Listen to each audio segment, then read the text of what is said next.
ये आकाशवाणी का गोरखपुर केंद्र है। अब आप सुकीर्ति अस्थाना से सुनेंगे प्रादेशिक समाचार।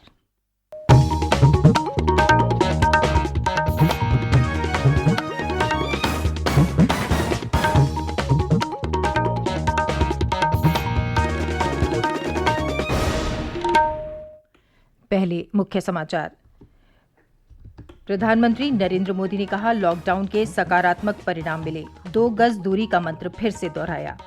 मुख्यमंत्री योगी आदित्यनाथ ने प्रदेश के अस्पतालों में आपातकालीन चिकित्सा सेवाएं तत्काल शुरू करने के निर्देश दिए।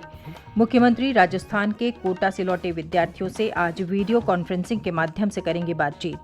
प्रदेश सरकार ने स्कूलों को नए सत्र में फीस नहीं बढ़ाने का निर्देश जारी किया और राज्य में कोविड-19 से संक्रमितों की संख्या 1986 हुई।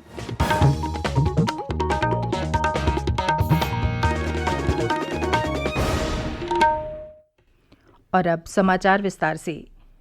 प्रधानमंत्री नरेंद्र मोदी ने कहा है कि कोविड-19 महामारी के कारण लॉकडाउन के सकारात्मक परिणाम मिले हैं, क्योंकि देश पिछले 1.5 महीने से हजारों लोगों का जीवन बचाने में सफल रहा है।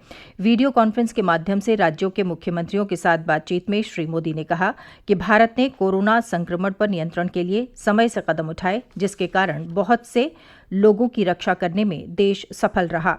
श्री मोदी ने चेतावनी दी कि इस वायरस का खतरा अभी बना हुआ है और लगातार सावधानी ही सबसे अधिक महत्वपूर्ण है। प्रधानमंत्री ने कहा कि भारत अब तक 2 लॉकडाउन देख चुका है और दोनों अलग अलग तरह से रहे हैं। अब हमें आगे बढ़ने के बारे में सोचने की आवश्यकता है। उन्होंने कहा कि विशेषज्ञों के अनुसार कोरोना वायरस का प्रभाव आने वाले कुछ महीनों तक नजर आएगा। 2 गज दूरी के मंत्र को दोहराते हुए प्रधानमंत्री ने कहा कि मास्क और चेहरा ढकना आने वाले दिनों में लोगों के जीवन का हिस्सा बन जाएंगे। प्रधानमंत्री ने बताया कि कई लोग स्वयं ही घोषित कर रहे हैं कि उन्हें खांसी, जुकाम या कोई अन्य लक्षण है और यह स्वागत योग्य है। प्रधानमंत्री ने कहा कि अधिक से अधिक संख्या में लोग आरोग्य सेतु ऐप डाउनलोड करें। मुख्यमंत्री योगी आदित्यनाथ ने प्रदेश के अस्पतालों में आपातकालीन चिकित्सा सेवाएं तत्काल शुरू करने के निर्देश दिए हैं। मुख्यमंत्री ने कहा कि कोरोना संक्रमण से बचाव के सभी उपाय करते हुए अस्पतालों में इमरजेंसी सेवाएं प्रारंभ की जाएं। उन्होंने कहा कि उपचार के दौरान सामाजिक दूरी का विशेष ध्यान रखा जाए। मुख्यमंत्री ने प्रदेश में बड़ी संख्या में लोगों को कोरोना से संघर्ष के लिए प्रशिक्षित करने पर बल दिया। उन्होंने सभी जनपदों में अपर मुख्य चिकित्सा अधिकारी स्तर के अधिकारी को चिकित्सकों और पैरामेडिकल स्टाफ के प्रशिक्षण की जिम्मेदारी सौंपने के निर्देश दिए हैं। मुख्यमंत्री ने कहा कि डिग्री कॉलेजों और इंटर कॉलेजों के प्रधानाचार्यों और शिक्षकों को भी प्रशिक्षित किया जाए। मुख्यमंत्री ने प्रत्येक जिले में 15,000 से 25,000 व्यक्तियों की क्षमता वाले पृथकवास केंद्रों की व्यवस्था सुनिश्चित करने के भी निर्देश दिए।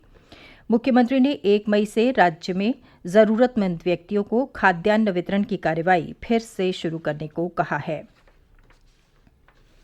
मुख्यमंत्री योगी आदित्यनाथ आज दिन में 4:30 बजे राजस्थान के कोटा से प्रदेश वापस लौटे छात्र छात्राओं से वीडियो कॉन्फ्रेंसिंग के जरिए बातचीत करेंगे। मुख्यमंत्री विद्यार्थियों से होम क्वारंटीन का पूरी तरह पालन करने, कोविड-19 के बारे में लोगों को जागरूक करने और ऑनलाइन माध्यम से पढ़ाई के बारे में चर्चा करेंगे। कोरोना के विरुद्ध लड़ाई में आर्थिक संसाधन जुटाने के लिए स्थापित मुख्यमंत्री का पीड़ित सहायता कोष कोविड केयर फंड में समाज के सभी वर्ग बढ़ चढ़कर सहयोग कर रहे हैं। प्रदेश के नगर विकास मंत्री गोपाल जी टंडन ने कल 1,46,00,000 रुपए से अधिक की धनराशि का चेक मुख्यमंत्री को भेंट किया। कृषि मंत्री सूर्य प्रताप शाही ने कोविड केयर फंड में सहयोग करते हुए 23,28,000 से ज्यादा की धनराशि का चेक कल मुख्यमंत्री को सौंपा। प्रदेश सरकार ने राज्य के सभी स्कूलों को अगले शैक्षिक सत्र में फीस नहीं बढ़ाने का निर्देश दिया है। उप मुख्यमंत्री और शिक्षा मंत्री डॉक्टर दिनेश शर्मा ने ट्वीट करके बताया कि शैक्षिक सत्र 2020-21 में सभी बोर्डों के विद्यालयों को शुल्क वृद्धि नहीं करने को निर्देशित किया गया है। किंग जॉर्ज मेडिकल यूनिवर्सिटी कोविड-19 के उपचार के लिए प्लाज्मा थेरेपी सफलतापूर्वक शुरू करने वाला देश का पहला सरकारी अस्पताल बन गया है। हमारे संवाददाता ने खबर दी है कि रविवार को 58 वर्ष के एक व्यक्ति को प्लाज्मा थेरेपी दी गई।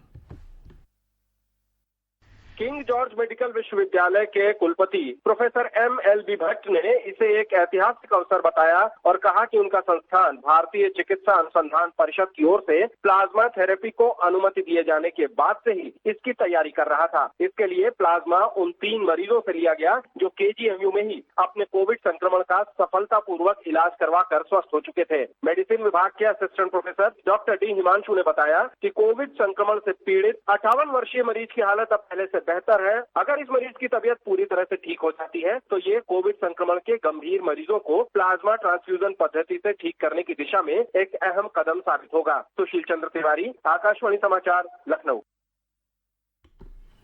ये समाचार आप आकाशवाणी गोरखपुर से सुन रहे हैं। प्रदेश में कोविड-19 संक्रमण के 113 नए मामले सामने आए हैं, जिसके बाद राज्य में कुल संक्रमितों की संख्या 1986 हो गई है। 399 लोगों को उपचार के बाद अस्पतालों से छुट्टी दी जा चुकी है और अब तक इस बीमारी से 31 लोगों की मृत्यु हुई है। प्रदेश में संक्रमण के 1556 सक्रिय मामले हैं। कानपुर नगर में कोविड-19 के कल 27 मामलों की पुष्टि हुई। जिले में अब संक्रमितों की संख्या 197 है। सबसे अधिक प्रभावित आगरा जिले में कल 12 नए मरीज मिलने के बाद संक्रमितों की कुल संख्या 384 हो गई है। 52 लोग अब तक स्वस्थ हुए हैं और 10 लोगों की मृत्यु हुई है। जिले में सक्रिय मामलों की संख्या 322 है। लखनऊ में कल 2 लोगों में संक्रमण पाया गया। यहां एक्टिव मामलों की संख्या 158 है। फिरोजाबाद में कल 17 नए लोगों में संक्रमण की पुष्टि हुई, जिसके बाद जिले में सक्रिय मामलों की संख्या 96 हो गई है। मुरादाबाद में कोविड-19 के सक्रिय मामलों की संख्या 95, गौतम बुद्ध नगर में 62, रायबरेली में 43, मेरठ में 41, बुलंदशहर में 40, बिजनौर में 29, वाराणसी में 28 और अलीगढ़ में 22 है। झांसी और जालौन में पहली बार कोविड-19 के एक नए मामले की पुष्टि हुई है।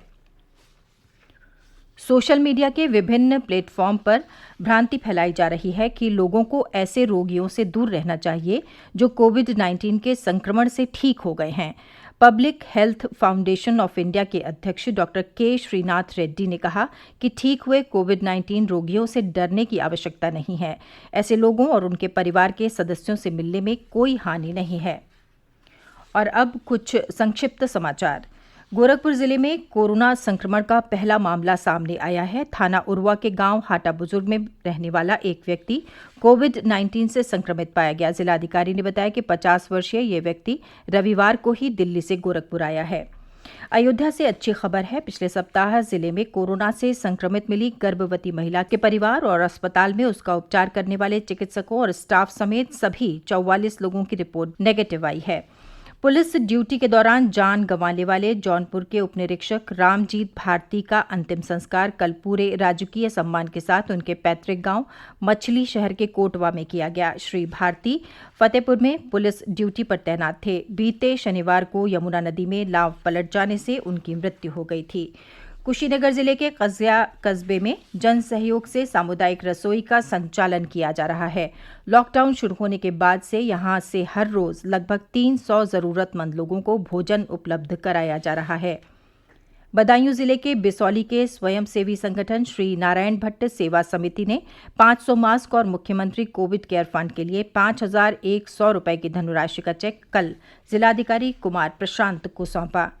चित्रकूट जिले में पहाड़ी थाना क्षेत्र के दुबारी गांव का एक परिवार मास्क बनाकर गरीबों और जरूरतमंदों में वितरित कर रहा है। यहां रहने वाले राधेश्याम और उनकी पत्नी अब तक सैकड़ों मास्क बनाकर जरूरतमंदों में बांट चुके हैं। प्रतापगढ़ जिले के प्रधानों और ब्लॉक कर्मचारियों ने मुख्यमंत्री कोविड केयर फंड में जमा करने के लिए 5 लाख रुपए की धनराशि एकत्र की। विश्वनाथगंज के विधायक डॉक्टर R.K. वर्मा ने धनराशि का चेक कल जिला अधिकारी को सौंपा। चित्रकूट में समाजसेवियों ने जनपद में तैनात पुलिसकर्मियों के बीच वितरण के लिए विटामिन सी की 21,000 गोलियां पुलिस अधीक्षक अंकित मित्तल को दी। विशेषज्ञों के अनुसार विटामिन सी के सेवन से शरीर की रोग प्रतिरोधक क्षमता बढ़ती है। अलीगढ़ में कोरोना संक्रमण की रोकथाम के लिए विषाणु नाशक तरल का छिड़काव किया जा रहा है। नगर आयुक्त ने प्रभावित क्षेत्रों में सैनिटाइजेशन तेज करने के निर्देश दिए हैं।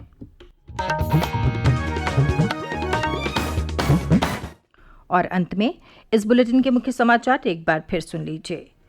प्रधानमंत्री नरेंद्र मोदी ने कहा, लॉकडाउन के सकारात्मक परिणाम मिले, 2 गज दूरी का मंत्र फिर से दोहराया।